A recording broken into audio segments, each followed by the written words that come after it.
Hello and welcome to Autoportal.com, the car buying website that helps you buy better. Well, style and personality is very important. After all, that is what sets you apart from a crowd, isn't it? And Fiat really does know a thing or two about making stylish cars.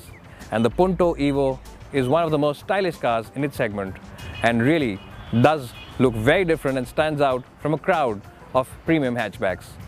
But is that enough to bring it back onto the car buyer's radar? Well, we'll find that out on the show today. While the overall silhouette of the car remains largely unchanged, a huge raft of changes has made it look much more striking than ever before. Key styling elements of course include those swept back headlamps, a lot of chrome in the grille and the front bumper, and those lovely and well-shaped tail lamps at the back.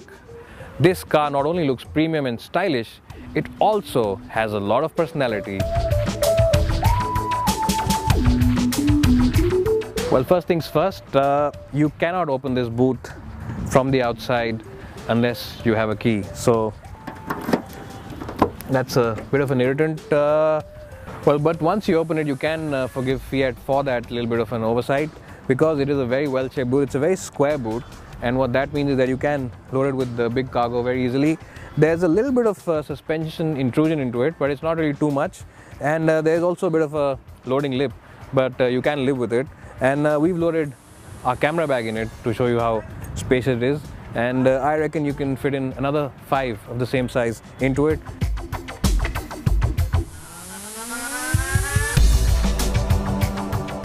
Well, Fiat likes to do things differently, and they've done a very different thing with this car.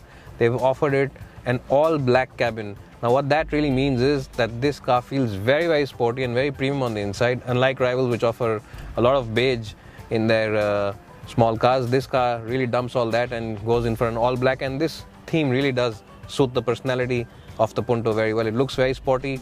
Well, in terms of cabin quality, everything is really very well bolted together. It's really very well fitted together, and what that means is that this car, even after 5 or 6 or maybe even 10 years of use, will still feel as solid and well put together as it is right now. Well, it's not really a very practical place to be, because you only get one cup holder over here and a very small tray to keep your cell phone at.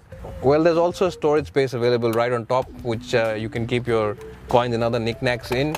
And there's also one here next to the driver. The door bins aren't very deep to house those big bottles in. Also, the glove box isn't really very big. So, when it comes to storage places, this car really doesn't offer a lot. But that said, the seats themselves are very comfortable. They're supreme on comfort. And side bolstering is really very good. Under thigh support is excellent. Also, because this is a height adjustable seat, you can really lower it and have that nice and sporty seating position.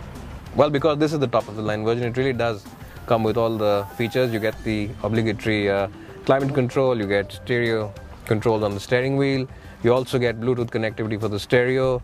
Well, Fiat have also given it very sporty looking dials, and really you will fall in love with these dials. They really look very elegant and very sporty at the same time. There's also an onboard computer which gives you distance to empty, the temperature outside, and really the works.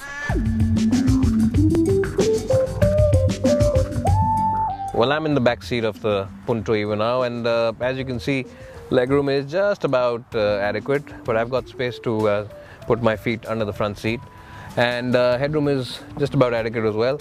The seats themselves are pretty comfortable. There's very good cushioning on offer, and the materials used are absolutely first rate. This is probably one of the best cabins in terms of the materials used for the seat upholstery and stuff like that, and that really does show you how much effort Fiat have put into this car.